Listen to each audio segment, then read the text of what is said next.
The EU AI Act is about product safety. Yes, you heard me right. EU AI Act is not about compliance, it's about product safety. Well, yes, some of us talk about AI Act protecting fundamental rights, taking an approach to responsible AI and all that. Yes, it's true, but end of the day, it makes sure that the AI system that you put in the market is safe. That's what it is about because it asks you about conformity. So, if it is the case, why did we need it? Because we had the GDPR, which was protecting fundamental rights. We have the standards like the ISO 42001, the NIST, and so on. We also had other conformity assessments. So, what is different from GDPR and how does it become what we call a product safety legislation? Or how will it serve as a product safety legislation? Well, for that, we are going to go and talk to none other than Caro Robson, who's a renowned expert and digital regulation leader. She's an advocate of ethical AI data governance for over 15 years and has worked with governments, international organizations, and multiple businesses. And she's also sometimes referred as the AI ethicist. So let's go and talk to her about why did we need EU AI Act when the GDPR was there? Why couldn't the standards be sufficient? How would it be different from GDPR? And much, much more. So let's go and talk to her.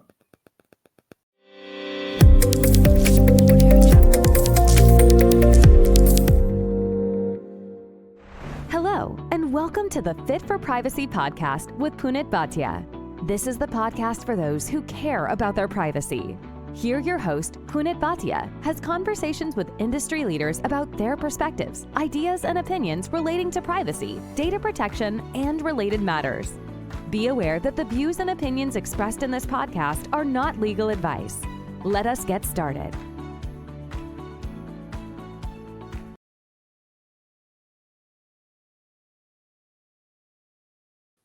So here we are with Caro Robson. Caro, welcome to Fit for Privacy podcast. Hi, Punit. Thanks very much for having me. Great to be here. It's a pleasure to have you. So tell us something about your journey and how did you get into this privacy and AI space? Well, in terms of technical law, I suppose slightly by accident. So I was a criminal barrister by background. And then I got a job with the Serious Organised Crime Agency, which is now the National Crime Agency. And I was given the technology portfolio. Can you look after data? Can you look after intelligence? Can you look after cyber? And so me being me, I wanted to learn a bit more. So I did a master's in computer and communications law part-time and just fell in love with it. I fell in love with telecoms law. I fell in love with data and technology. Getting to sit down and have people explain to you how stuff works is a joy. So I went from there. I was overseas with the Foreign Office in Afghanistan for a while, and then I worked for two multinationals in the Middle East for 8 years, building privacy, cybersecurity compliance programs for those two organizations. Then I was in Brussels consulting for the EU institutions on everything to do with digital and data. And of course, during that time, the AI Act was coming along. So looking at some of the interesting work happening there. I've been the strategy executive for one of the Channel Islands information commissions. And again, AI was really taking off. ChatGPT was just being released. And so since that time, I've been working a lot with the UNESCO. I've been on a number of working parties and committees with other bodies. And really, I'm always being asked about AI. So I thought, well, I'd better read and learn a little bit more about that. And so now I've become kind of an AI ethicist, someone described me as the other day. So I quite like that. I might keep that as my title because that's kind of what I'm doing. And it's so interesting to have an opportunity to talk to everyone at different stages of the supply chain and all the different angles that are being impacted by AI. Including the one that I think we're going to talk about today, which is product safety and talking to people who look at it from that perspective. So, yeah, here I am, AI ethicist, I suppose you could say. Okay, so let's get to the AI ethicist aspects, but let's go back a bit. 2018 or 16, the way you look at it, we had the EU GDPR. Now, the GDPR gave citizens the protection of their fundamental rights, that's the right to privacy, especially in the modern world when we talk about data. And it was about the general data protection regulation, as we call it. So it provided protection for their data in the modern world with privacy by design and other principle based setup.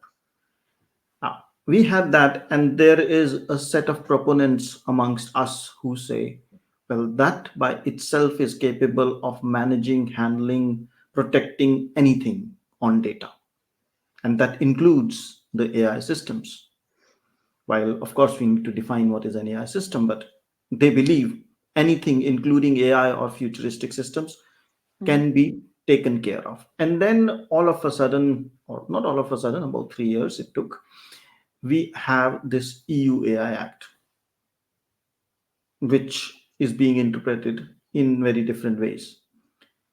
So, help me understand and help our audiences understand, why was there a need for this EU AI Act when a GDPR like law could act upon the general data of citizens? And we are still saying the EU AI Act will also help protect the fundamental rights. So, let's start with that premise and take the conversation forward. Perfect. Well, I'm not sure I can help people with that point actually, because I like a lot of people saw the flurry of legislation around AI, and there's been a lot, and there continues to be a lot. California's just looking at passing a law at the moment, and I thought, right, well, we've got automated decision making, we've got profiling, we've got protection of privacy, we've got management of bulk data sets. All of this is there in the GDPR. Why are you suddenly rushing to legislate? Is there something we did wrong? Did you not like what we were doing here? And I think part of it is honestly perhaps that those rights for review of automated decisions perhaps weren't being exercised as often, or it wasn't as public. Um, I suppose the correct answer would be that the GDPR is technology neutral and it's data neutral. The only question the GDPR asks about data, other than whether it's sensitive, is it personal data or not? If it's personal data, you're covered. If it's not personal data, you aren't. And there's followed a lot of arguments about what is and isn't personal data.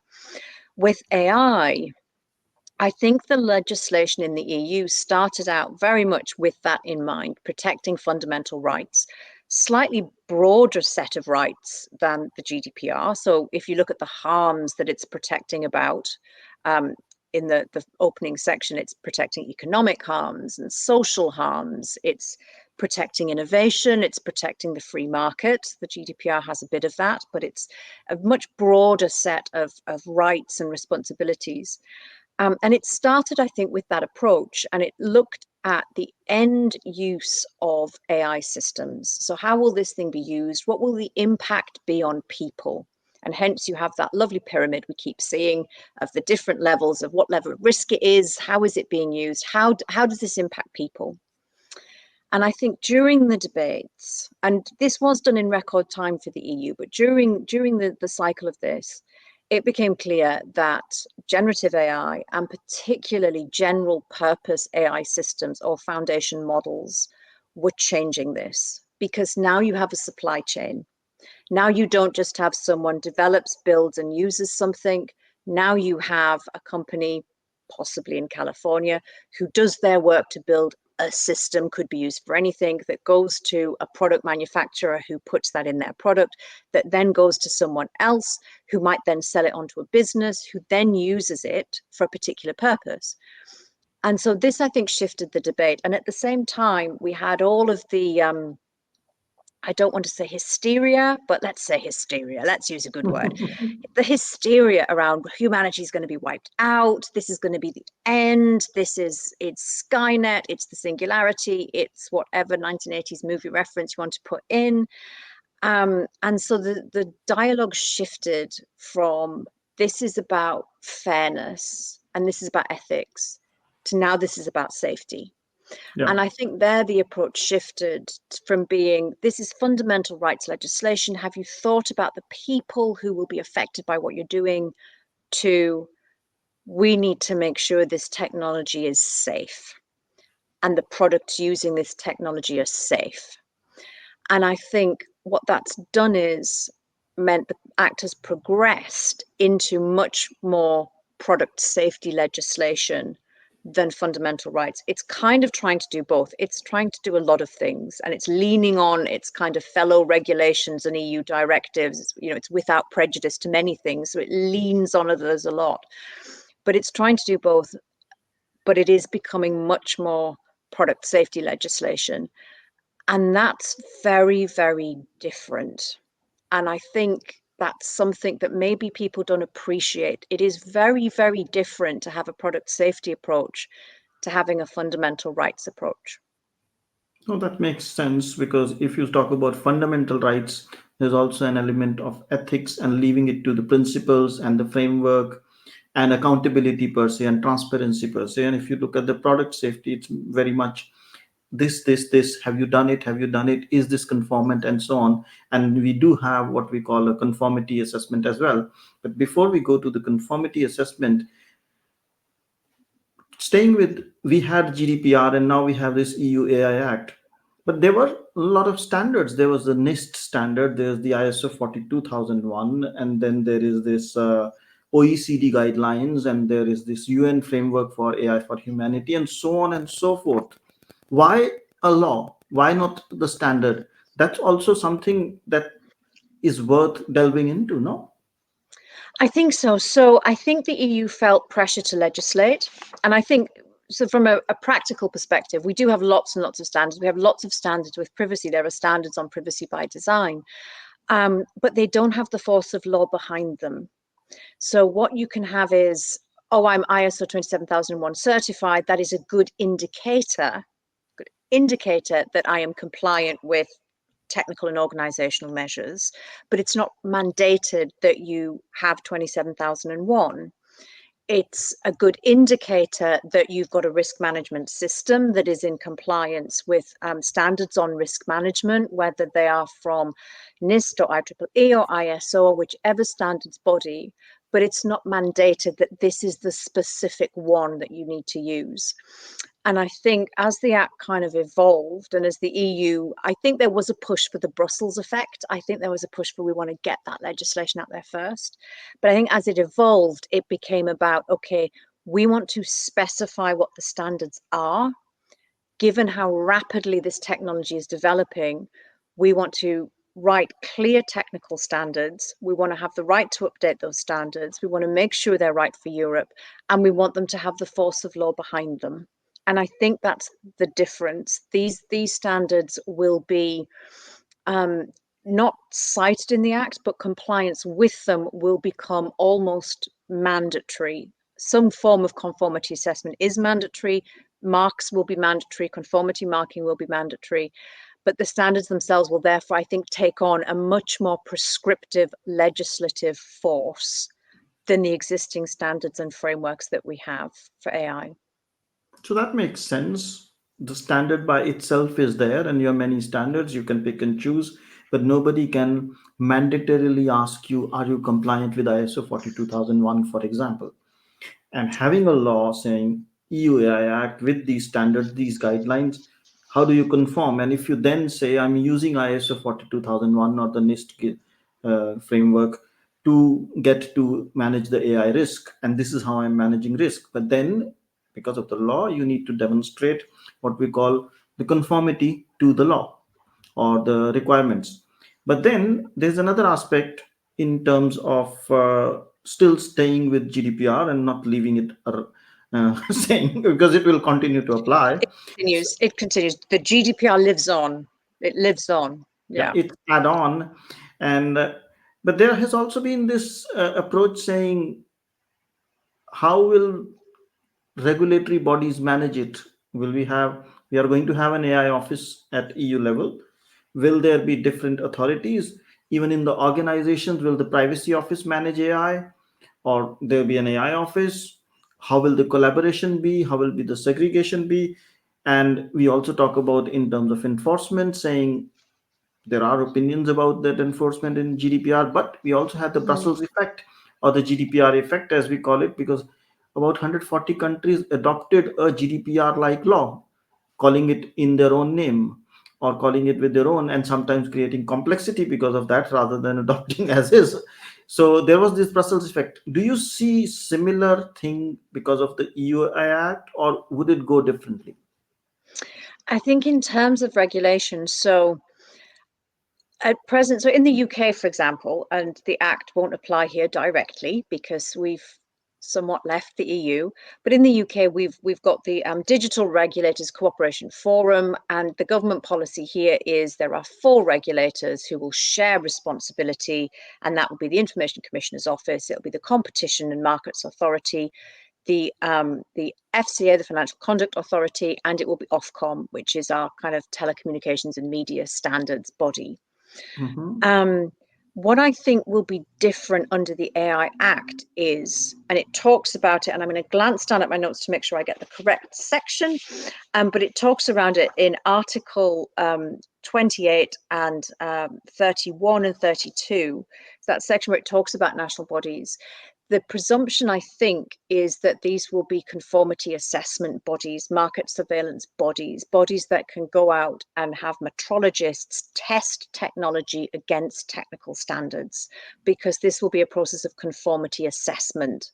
So rather than almost ex post regulation saying, right, if there is an infringement or a breach, you can complain to this person. And I realize that privacy regulators are slightly broader. They have an ex ante function in terms of giving advice and guidance and sandboxes. But I think here there'll be much more of a sense of, right, I have to have a sticker, I've got to have a CE mark, I've got to have this paperwork done, I've got to have this stamp of approval, I've got to make sure that I am in conformity, I've got to have it assessed. So someone, a metrologist, has to come to my office, my lab, whatever, and test it against the standards, and they've got to certify it. And then we can talk later on about the challenges if you like, but then keep testing it, because AI, as we know, learns and changes. And so I think we're going to see a very different set of actors responsible for enforcing and having power under the AI Act. So, for example, the standards that are being developed by the EU standards body, unsurprisingly, which is CEN and CENELEC. And CEN is the European Commission for Standardization, and CENELEC is the EU Committee for Electrotechnical Standards. I glanced down at my notes again to make sure I always confuse them. And their Joint Technical Committee 21 is responsible for drafting AI standards right now. So these are bodies of technical standards developers who are having to draft against a standardization request that was put in by the Commission prior to the Act. Actually, it was passed under the a decision on the EU policy on AI, but that request for standardization asks for 10 standards requests. And so this body of 140 different experts, and then experts in mirror committees in national authorities, are having to develop technical standards in various areas. I do have the standardization request next to me if we want to go through them, but they're having to develop these technical standards that then gets voted on and passed. And once they're in place, it will fall to the national notified authorities to check for conformity against them. And I'm going to just prove that I have checked the standardization Oh, request. go ahead. But you've got, out of the 10 standardization requests, you have standards that are similar to 42001, which is a risk management framework. You know, have you got your risk policies in place? Have you escalated things? Have you got risk management? But there are some very technical ones. So request 6 is standards on accuracy specifications for AI systems. 7 is robustness specifications for AI systems. 8, cybersecurity specifications. 9 talks about post-market monitoring processes, and 10 talks about conformity assessment. So we have quality of data sets as well in standard 2. So we have ones on risk, but we also have actual specifications that your technology must do X, Y, and Z in cybersecurity, in accuracy, in robustness.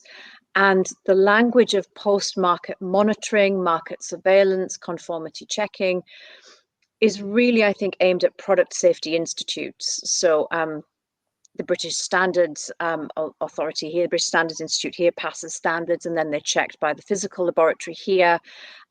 Countries have their own national standards institutes under that new legislative framework that I talked about, which is about product safety. So they're the bodies, I think, that will be tasked with market surveillance, so seeing what products are coming onto the market, conformity assessments, metrologists actually going out and checking against these standards. What is the standard deviation against this robustness framework? What is the technical standard against this particular cybersecurity requirement? Does your system have this? Does it do this? And checking the systems, issuing conformity marks and decisions, following up, and then doing that post-market surveillance and assessment as well. So it's a very different way of approaching regulation than we've seen with the GDPR. The GDPR had privacy by design. It had the potential for certification systems, but they weren't widely adopted, and they've not been the main regulatory tool. This is much more in line with the new legislative framework, which is product safety and placing products on the market and protecting people from a safety perspective. And it's everything from medical devices to toys to seatbelts to cars to electricity. That whole area of EU law is quite different. And the approach of monitoring the market and the product life cycle is where I think the AI Act is going. Okay, so in that case, I take two things away. One, it's about product safety and a lot more technical than what the GDPR is. But the second, I take that there is, or this is basically a base or a fundamental basis for additional standards, additional conformity requirements that are going to come in and be enforced on top of or in addition to the EU AI Act. So this is not the be end all solution. This is the beginning of a journey in which we will have regulations. Like if you look at a product or like look at a house, it's not that you just take a permission on the architecture and it's done. No, you got to demonstrate conformity to the architecture when you laid out the basement, when you laid out the roof, and then eventually an inspector comes in and checks physically, have you adhered to the architecture, have the energy standards been conformant, have the safety standards been followed, the fire standards have been, and if it's a commercial building, then even more.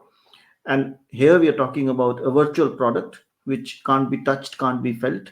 And the similar approach is going to come, because essentially few experts have been talking of, and I've always been a proponent of, if you have a physical product, let's say you buy a moisturizer, you buy a soap, you buy a toothpaste, it goes through a series of checks and product conformity, and it says I'm stand certified to this standard, like you mentioned the British Standard Institute and so on and so forth. Now if that physical product which goes into hand of somebody and can only cause damage to that specific person or that family is checked so thoroughly, how can we let this AI, which we don't know what it can do and what it can create and what damage or harms it can create, be without any standards? So essentially that concern has been heard, and now EUAI Act plus those conformity requirements and standards for specific products or sectors would be coming along to protect what we essentially say the EU Fundamental Human Rights Charter, but in a much more technical, much more detailed way. Is that the right understanding? I think so, yes. So the current standards being drafted are actually being drafted under the 2022, well, the 2023 C 2023 3215, if anyone wants to look it up, from May 23, under the policy. So they're not specifically for the Act, but the Act does relate and refer to them. And the Acting Article 40 gives the Commission the power to issue more standardization requests. So the Commission can request further technical standards. What's interesting, you talk about, if it's a toy, if it's a microwave, if it's something, well, it could harm someone. Well, a lot of those products will develop AI features and already do. So my washing machine has AI. It it checks the load, it manages the weight and things like this. It adjusts and assesses. It calls itself AI. It's never talked to me or anything. I'm very disappointed. I thought it, might be a friend for me. But that has AI in it. And so products that have AI embedded are also covered under the Act and specifically mentioned. And what the Act does is it says, right, we've got this new legislative framework, we've got product safety legislation, we've got product specific and sector specific legislation. All of that still applies, but insofar as a component of it includes AI, then this Act will apply as well. That produces some issues with the scope of the Act and the supply chain, which we can get onto if you like. But that's the idea, that it's an additional layer of product and consumer safety legislation. And so what the Act is really trying to do is introduce, and it does talk about physical stickers. It says you have to put a sticker on the box. And if it's not possible to put a sticker on the box, then you've got to make sure that the sticker is available on digitally or elsewhere. So the AI Act is using the language of physical stickers and physical checks. And I think it does envisage metrologists and conformity assessors going out and actually looking at the tech and looking at the products. I think this is very much a physical product safety approach. But you're right. I think one of the issues there is going to be that supply chain. And, is OpenAI going to throw its doors open to allow a wave of EU conformity assessors in? Well, under the Act, yeah, they should. If they're releasing that on the market, making that available and putting it on the market, yeah, the conformity assessors should be able to come and check that they comply with standards. Going to be interesting. It would be interesting, certainly, but there's certainly the uncertainty or to be seen how it develops. But there's also the other dimension, which is very, very clear. In case of the GDPR, it starts to apply as soon as you collect and start processing personal data. So from day one, when you are collecting data, you need to collect minimal, be lawful, and so on and so forth. So it starts as soon as you start interacting. Here, in this case, we are saying when you release your product, when you release your AI system, then it needs to be conformant. So, and of course, we have the sandboxes in between. But what about if your product is not rolled out? You've hit on the exact challenge, I think. So first of all, the GDPR will continue to apply. The GDPR lives on. So if you're using personal data, and a lot of large language models are, of course, using lots of personal data, then GDPR applies throughout the life cycle. Existing product safety legislation will apply throughout the life cycle to those products in those areas. The Act itself, I think, poses a bit of a challenge. And that's because it is product safety legislation, but it makes clear in Article 2.8, I think it is, that it doesn't apply prior to a system or a product being made available in the EU or placed on the market. So it doesn't apply to scientific research and development generally, and it doesn't apply to product development before it goes on the market, except when it does. So the scope says that placing on the market is our trigger point, and now the Act applies. But there's several sections that talk about, okay, if you're a high-risk system, your documentation about deciding whether you're high risk should be done prior to going on the market. If you have to document various aspects of a high-risk system, that needs to be done prior to placing on the market. That's Article 11 and Article 6.4, if anyone's interested, she says, glancing at her notes. So it's quite confusing, I think, because the Act is clear. It does not apply before something is placed on the market.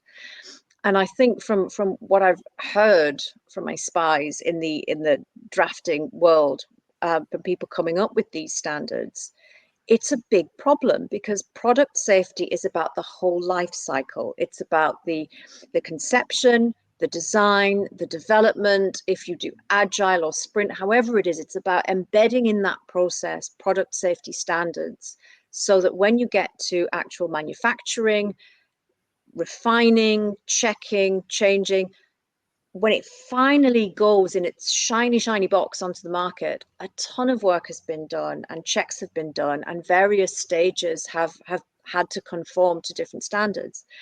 And that doesn't seem to be the scope of the Act itself. And that's a big challenge, because if you're drafting technical standards with a product safety mindset and you're told, yeah, but it's only when it's on the market. Well, the bulk of your product safety work is when you're building something or you're developing something. And the Act has a little bit, I'm going to be really generous, okay? I'm going to be very, very generous to the drafters. I think what the Act does is a little bit of a sleight of hand. And what the Act says, and I'm glancing at my notes to find the exact section, I think it's Article 11, where they talk about sandboxing and real-world testing. It refers to Regulation 2023-988 on the safety net, and it refers to the product safety legislation. And I think what the Act, as generous as I can be, I think what the Act is trying to say is, okay, we want to protect innovation. We want to protect development. We want to protect industry. We want to protect our scientific sector. We're not going to regulate, and these fines aren't going to bite unless it goes on the market. Thinking it through, we need to have some influence before it's on the market. So there's a few sections that say you should, and the justification for that is, well, this is complementary to that new legislative framework for product safety. It's complementary to the GDPR. It's complementary to the Corporate Social Responsibility Directive. It's complementary to the Platform Workers Directive. I'm not sure how that's going to end up in front of the CJEU and quite how standards will develop around pre-market testing. And I'm not sure how easy that makes it to draft standards. I suspect extremely difficult. But I think that's the argument that they're making, that we'll only apply the Act from when it's on the market. We have expectations that things will have been done prior to that, but we'll only check when it's on the market. And this other body of the new legislative framework is a nice safety net for all those earlier stages, which we absolutely expect people to have complied with in full throughout the life cycle. So there's a little bit of having cake and eating it, I think, and it's a little bit unclear, if I'm perfectly honest, as to how that line's going to be drawn and enforced. And again, my suspicion is that's because it's coming from an internal market, a pro-competition, a pro-industry approach, and a fundamental rights approach, and has evolved into product safety. And product safety is about the full life cycle, and this has only kind of latterly evolved into that. And I think that's the kind of fudge and the compromise, that there's a safety net and there are expectations prior to being on the market, but the Act is just about being on the market. And I actually checked, a good friend of mine and I were chatting about this, and we checked 73 times placing on the market is used in the Act. That phrase is 73 times that appears throughout the Act. Sometimes it's placing on the market doesn't apply until you do, and sometimes it's before you place it on the market you should.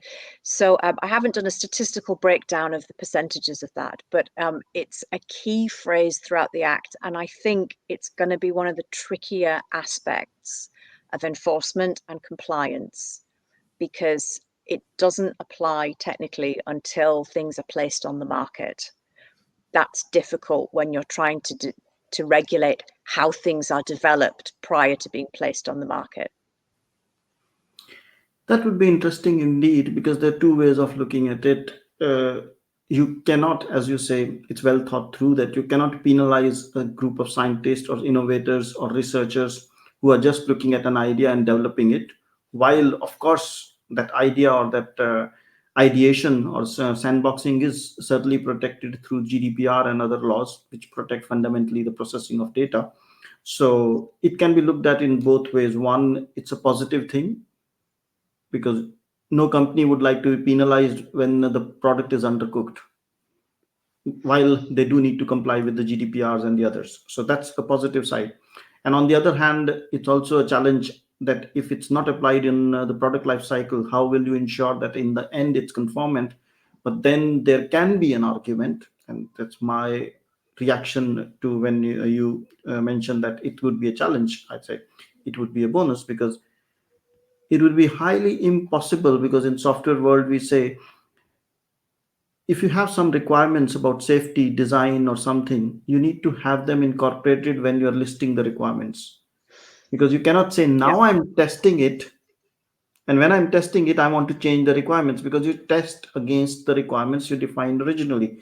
And if you have to introduce new requirements, be it safety, be it conformity, be it anything that the EUA Act puts in, the challenge would be that the cost of incorporating those requirements would be very, very high, because in the IT world at least, and that's where it will apply, the cost of incorporating a requirement later on after testing is many, many times than having it embedded. So probably they have well thought through and leaned on it while not creating a burden, the other approach. So apparently it's well thought through, and there are probably a lot of things to be seen how it evolves in next 5 or 7 years, but also which standards and conformity guidelines will come in. But still, while leaving the debate there, because it's debatable which side they've chosen and why they've chosen. But there's one aspect: it categorizes systems into risks, high risk and the unacceptable risk and the limited risk. And the obligations are significantly different. Of course, the unacceptable risk systems are prohibited, so no discussion there. But is there an opportunity or scope for companies being able to maneuver, saying, I think I'm building this tool. Let me call this one rather than this one, and then it's a limited risk rather than a high risk. Is there an opportunity, or that would also get narrowed down and clarified? I think again it's a slight difficulty with the act in that when we talk about risk, the risk categories are about the end use. So that's your kind of fundamental rights approach of, okay, how is it going to be used? How is it going to affect people? Um, and I think the slight challenge there is if you're developing a system and you're not clear how it will be used, because with AI, often systems are developed maybe with, if other than I'll talk about general purpose or foundation models in a second, but even with more specific models, they're often developed with a vague idea of its final use, but not quite. And I think there it's about making sure that you've got a genuine assessment of how it's likely to be used. The Act does say this is one of the few areas where if you're saying it's not high risk, you have to document that before you put it on the market and make sure it's available when you do. So you do have to take these things seriously, and you do have to make that assessment and document that assessment if you're going to say it's not high risk, and therefore I don't need to go through conformity assessment and all the other checks. Um, when it comes to the foundation models, the general purpose AI systems, there's a whole section in the Act that talks about, unless it's very, very narrow, it's essentially to be assumed that they are akin to a high risk system or could become a high risk system. And there are some special requirements there, not least of which are obliging providers of those systems. So that would include the likes of OpenAI if they're targeting the EU market, obliging them to do the kind of transparency work, checking work, accountability work that can then be used by importers, deployers of these systems, as they're deemed under the Act, but companies who use that technology to meet their later obligations. So, I mean, we've both worked in tech for a long time, right? And we know that there's always going to be companies that argue and will argue with their in-house counsel and till they're blue in the face that this definitely isn't because it does this and this, and there'll be all of those arguments about which category it falls into. As far as the Act is concerned, you have to document a decision that it's not high risk, and you have to do that arguably before it's placed on the market, and arguably that will be caught by that kind of catch-all. Yes, well, other legislation applies, but the expectation under the Act when something is on the market is that you've done those checks before you put it there. So you do have to check those things. And I think you're right when you talk about it's so much more expensive to retrofit requirements. I had to smile a little bit when you said that, because how many times have we had those arguments where, data protection or privacy or legal are the last people to be consulted on the design of something, and it's normally the day before it goes to the market. Can you just check that? And we always make this argument that if you had just come to me when you first had this idea, this would have been cheaper and easier, and we could have made this a competitive advantage for us by incorporating these elements. So I think, will that change with the notion of conformity assessments and requirements? Possibly, yes.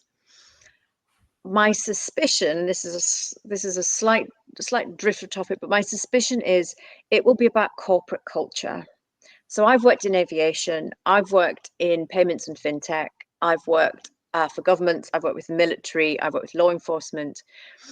Sectors have different cultures in terms of their compliance conformity mindset. So aviation, absolute risk management, safety first. The entire organization is built around, if we get this wrong, planes will fall out of the sky.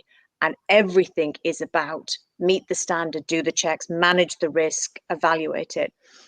In other sectors, and I think the tech sector, I think, could be caught in this category, there isn't necessarily a culture of complying with safety requirements and putting your tech for testing. You might have to pitch to a VC if you're a startup. You might have to pitch to investors. You might have to go through testing if you're pharma tech or fintech.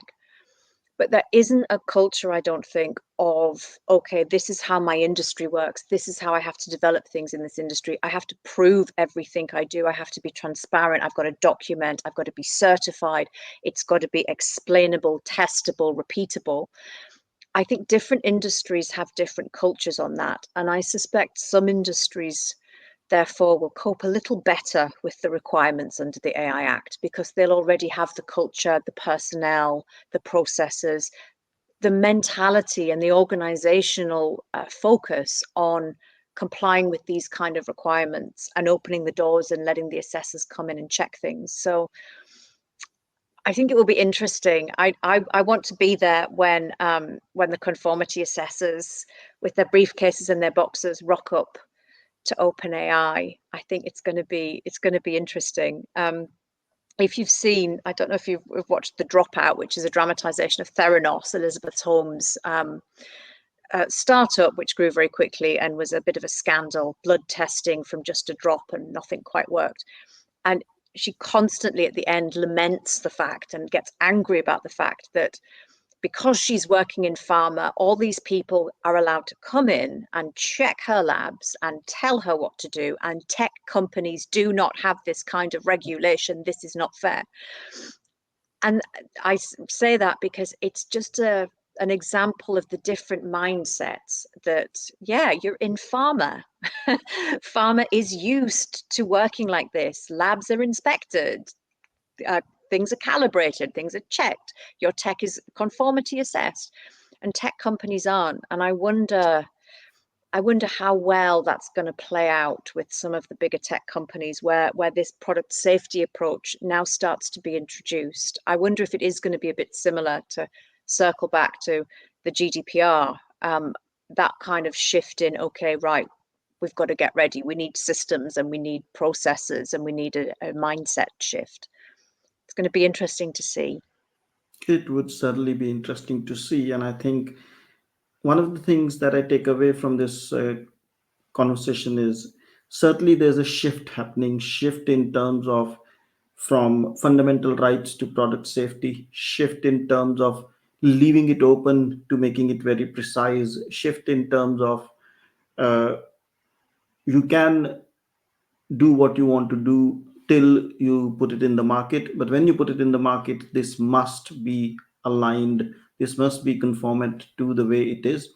And of course there's a lot of uncertainty around how will it shape up, where it will go. But I think this is in the right direction. If we have to manage the hysteria that you talked about, AI will come, it will take away all the jobs, mission impossible will happen, and this will happen and that will happen.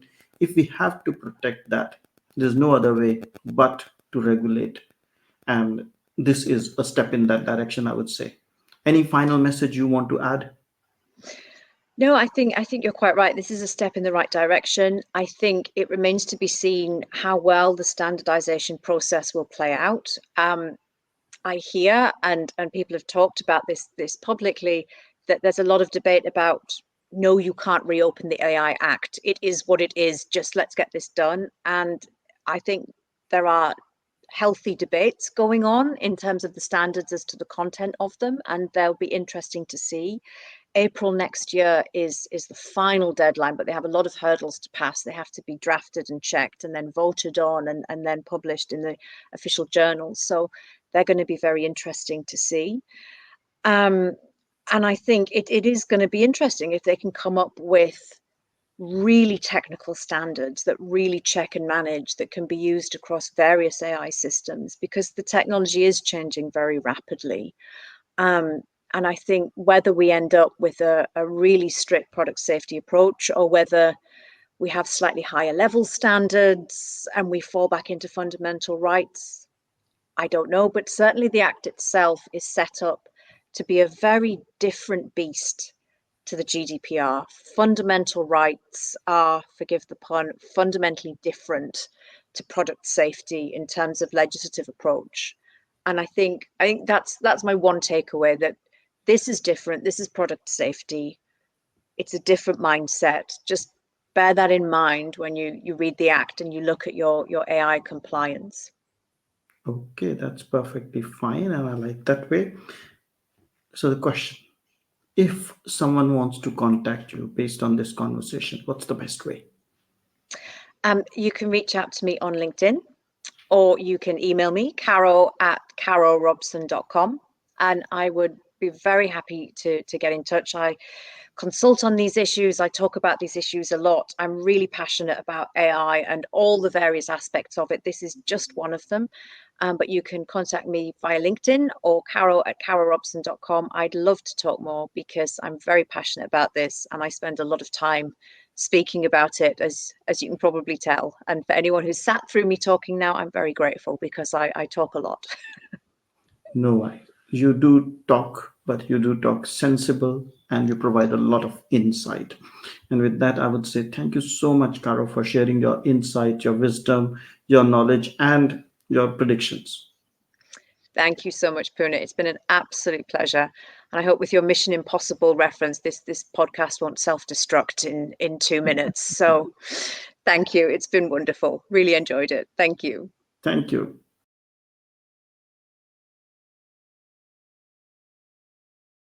Thanks for listening.